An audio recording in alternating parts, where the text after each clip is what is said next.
I'm Janet Barrett. I'm Janine's mum. Janine was our daughter that was murdered on the 27th of June 2003. Well, my name's Paul Barrett and I'm Janine's dad. I'm Janet's husband. My name's Mark Barrett, and I am still, in my mind, Janine Mundy's brother. I'm the son of Paul and Janet Barrett, and I'm married to Mandy, and I now have 4 children, 2 girls, 2 boys. Girls are Emily, my youngest, who's 2, Chloe's 4, and I've got 2 boys now, Lee and Dale, who were my sisters, are my sisters' sons, Lee and Dale, and they are 12 and 10. Hi there, well I'm Mandy Barrett, I'm married to Mark. What was life like with Janine around for you and your husband? It was never dull. It was never dull when she was around. The door would open, it would be, "Hi Mum," and her presence just filled the house. You always knew when Janine was around, you just could feel her. She was always a big personality.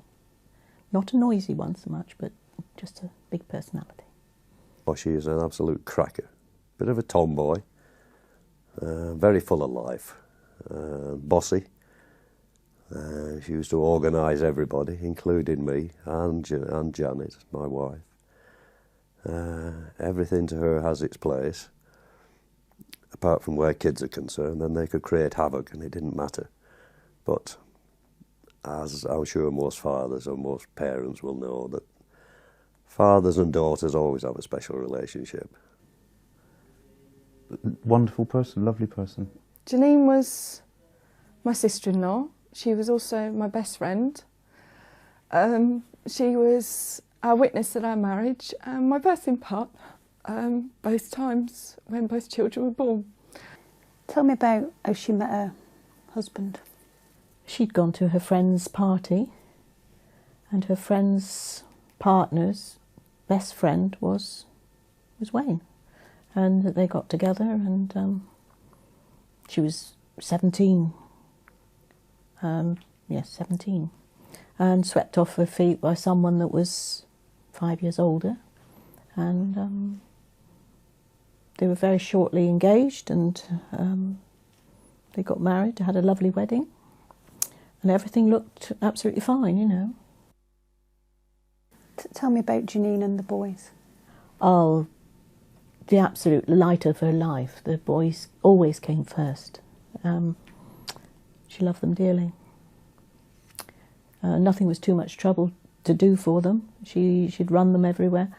I felt that she almost gave them too much, but now I look back and I think as if she had to get so much in a short time. She just loved them.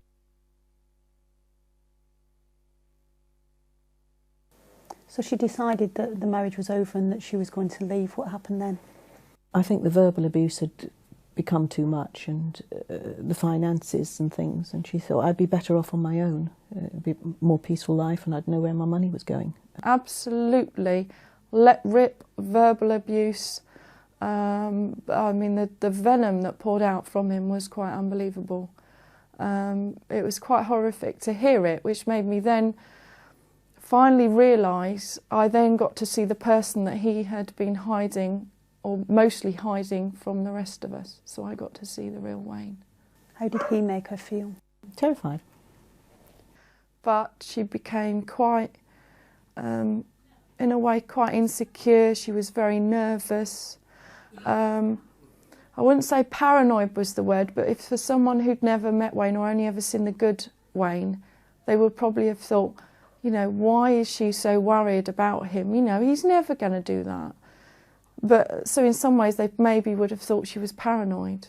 But having seen the outburst myself, I just thought, hang on a minute, you know, this man sometimes is not a very nice person.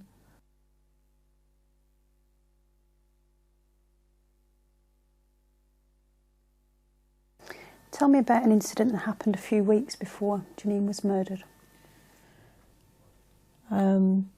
She went to work. I had phoned her in the evening as usual. We were always on the phone. She said, just got back from work, Mum. She said, Wayne's cooked tea tonight. She said, I'm just going upstairs to change. So I said, OK, love, I'll catch you later. And he said, oh, I've got something in my foot. I've got a hair gone in my foot, you know. And he said, I think I'll have a bath. So he went off and ran a bath. And he said to her, have you locked the front door? She said, oh, yes. But she was hoping to go out while he was in the bath to have a look in the car, because she said, I thought he was up to something and wondered if there was any information in the car. So anyway, he said, oh, Janine, I can see where it is in my foot. Can you get it out? She said, well, come in here in the light. And he said, no, look, come here, look. So she said, I got a needle and a tweezers and went into him, and he had his foot on the bath. And the next thing she knew, he'd got her head and shoulders and shoved her head first in the bath. And she thought, oh, he's playing around, and then realised that he wasn't, and she had to fight for her life then. And she was in a state. Did he get kept in custody? No, we thought he'd be there for a bit, but he was out by the next morning, really, mid-morning. He'd been released, or about lunchtime, I think, I don't know. And she was extremely shocked to think that he had been released. None of us thought he would have, for what he'd done. By this time the bruises were coming out, and it was horrendous. But the next day, I know Janet said that the police released him in the morning. I think they released him in the evening after 24 hours-ish. But he was released because he stated that he hadn't attacked my daughter, she'd attacked him with a knife. And he had a slight cut on his upper leg, which even the police admitted after a while could have been self-imposed because it was minute. It was very hard to see. Like my daughter said, if she was going to stab him, she'd have picked the biggest knife, not the smallest knife in the kitchen. How did she change then? She was scared of her own shadow. She really was. It was very hard. She was scared of her own shadow, but she also wouldn't give in. We suggested that perhaps she moved, maybe took the boys away, but she didn't want to take them out of their home. She didn't want to take them away from their friends, which was understandable. But she was absolutely scared every which way. You know, she went because she thought he was going to jump out, run her down, jump out and get her. She was convinced he was going to get her. After the first attempt, we were, but obviously we felt the police were hopefully going to do some, sort of put some measures in place so that he couldn't.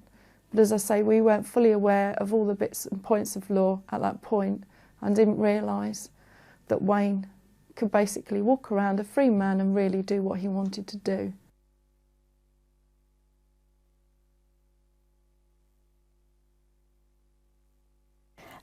She went up to Chelmsford. They flew up, her and the boys, and they stayed with Fiona for about 5 days. They had a lovely time.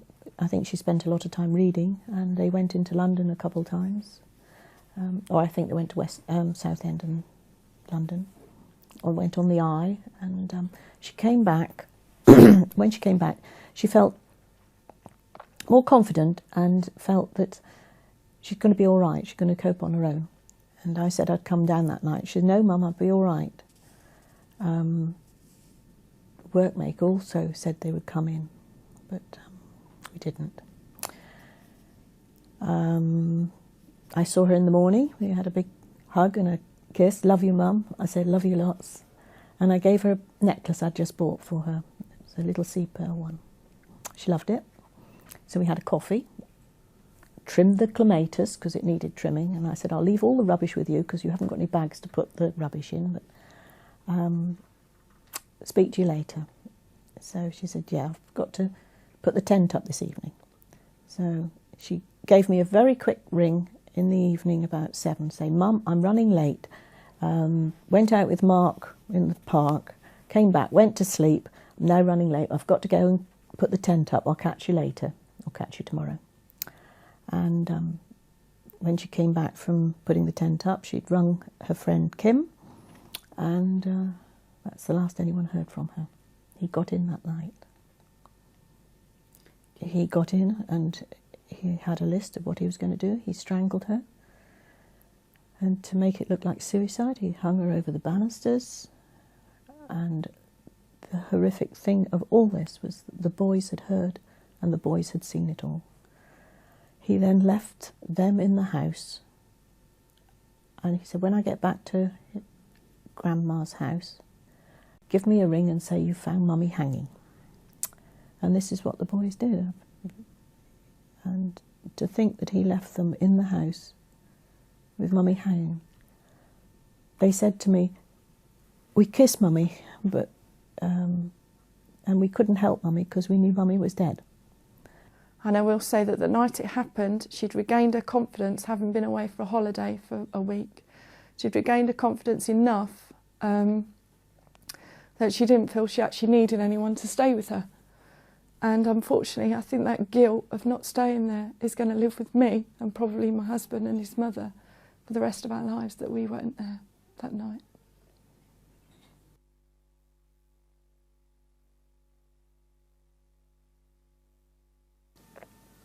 So what happened? What was the first that you knew of this? I'm up early in the mornings, and I heard a car come and a knock at the door. And there was Anne-Marie, our family liaison officer. And she was there, and she said, she came in and she told me that Janine had been found hanging.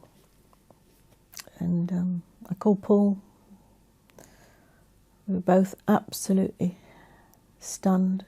But both of us said, no way did she hang herself. There's no way she would have left those boys. No way. What happened to your family from that moment? Your worst nightmare has happened. You are completely and utterly numb. You can't take in information that's coming. Mark came over. We were just absolutely and utterly devastated. One of the hardest things I've ever had to do was to tell Chloe that her Auntie Nini has gone. She'll never see her again. And at the time she didn't really understand, but now she does.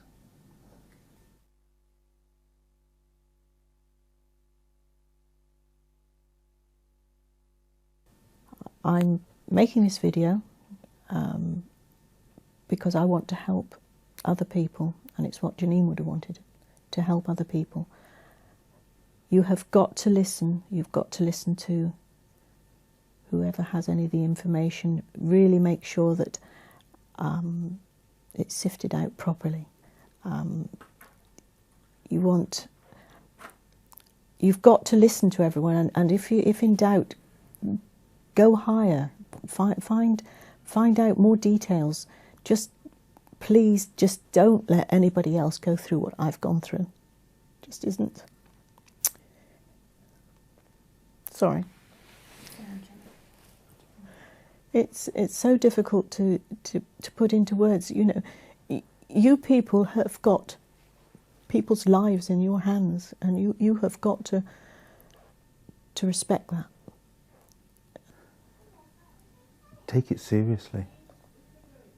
Take it seriously. I never ever thought that I'd have to be sat here, talking to yourself about the murder of my sister. I never thought that anything like that would happen to myself, my family. Just take it seriously. Domestic violence, it's very real.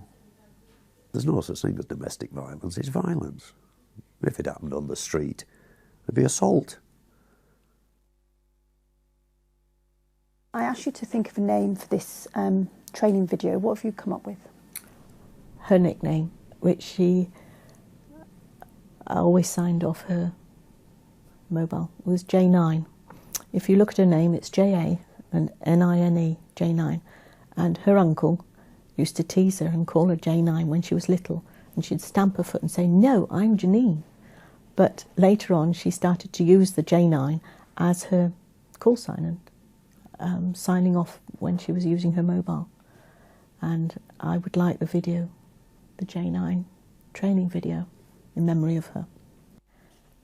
I'd just like to say that after Janine was murdered, I didn't sleep very well at all, and sometimes 2, 3 o'clock in the morning I'd be downstairs. And one morning I just felt I had to write something down, and I've started writing bits down. And I wrote this poem. I don't know where it came from, but I wrote this. Let's. The word I want to hear again, the simple word of let's, when the peace was shattered by the phone and a voice just saying let's. It could be a shopping trip, a walk across the cliffs, a visit to our relatives, or a jigsaw by the fire. Everything was put on hold while we sorted out our day. Sandwiches, an apple, a flask, and we were on our way. Let's is such a simple word, but it meant the world to me. I won't hear her say it anymore. It's left me so bereft. She left us one day last summer by the hands of one she'd loved, but love had left some years before. By his hands he took her life. She won't ever be forgotten. Her presence still persists. If only I could hear her say, "Today's my day off work, so let's."